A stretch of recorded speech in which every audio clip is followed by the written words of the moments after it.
নমস্কাৰ সকলোকে আজি এইখন মেখেলা চাদৰৰ ফটো এখন আইডিয়া হিচাপত আগবঢ়াইছোঁ। এইখন মোক ভিউৱাৰ্ছ এজনীয়ে মোক দিছিলে যে এই ডিজাইনটো মই এবাৰ তেওঁক বনাই দেখাব লাগে, গতিকে মই চেষ্টা কৰিছোঁ। ফটোখনত কেনেধৰণে ডিজাইনটো কৰা হৈছে মই নাজানো, তথাপিও মই চেষ্টাহে কৰিছোঁ।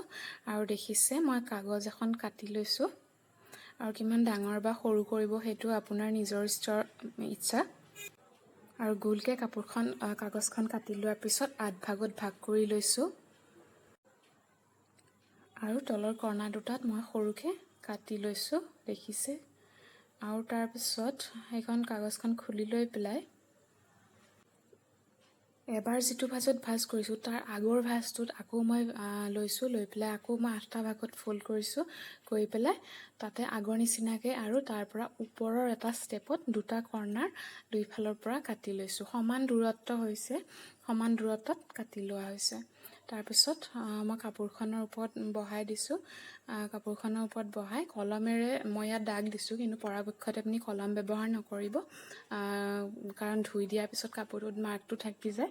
গতিকে আপুনি পেঞ্চিল ব্যৱহাৰ কৰি তাত দাগকেইটা ট্ৰেছ কৰি ল'ব। আৰু মই আগতেই কৈছোঁ যে এই মেখেলা চাদৰযোৰ মই নিজে কৰা নহয়, কিন্তু মই আইডিয়া হিচাপত সেই ফটোখন অনুৰোধ যিয়ে কৰিছিলে তাৰ বাবে মই এই ফটোখন ব্যৱহাৰ কৰিছোঁ, আৰু কোনেও যাতে বেয়া নাপায় তাৰ বাবে। আৰু দেখিছে মই এংকৰ সূতাটো ব্যৱহাৰ কৰিছোঁ। 6ডাল সূতা গোটাকেই মই লৈছোঁ। তাৰপিছত যিকেইটা মাৰ্ক মই বনাইছিলোঁ, তলত 8টা আৰু ওপৰতো 8টাই আছে, আৰু মাৰ্ককেইটাত মই ওপৰত এনেকৈ দেখা ধৰণে চিলাই কৰি ল'ম। আৰু এটা মন কৰিব যে কথা, তলৰ যিকেইটা মই দাগ দিছোঁ, তলৰ দাগ দুটা দাগৰ ওপৰৰ যিটো দাগ দিছোঁ সেইটো একেবাৰে মাজত পৰিছে। মই তলৰ দাগ এটাৰ চিধাকৈ ওপৰৰ দাগটো কৰা নাই, 2টা তলৰ দাগ আৰু একেবাৰে মাজত পৰাকৈ ওপৰৰ দাগটো দিছোঁ। আৰু চিধাকৈ নল'ব, নহ'লে ফুলটো ডিজাইনটো নবনিব। আৰু এনেধৰণে মই গোটেই দাগকেইটাত চিলাই কৰি ল'ম। আৰু খুব বেছি সৰু নকৰিব চিলাইটো, খুব বেছি সৰু কৰিলে পাছলৈ অসুবিধা হ'ব।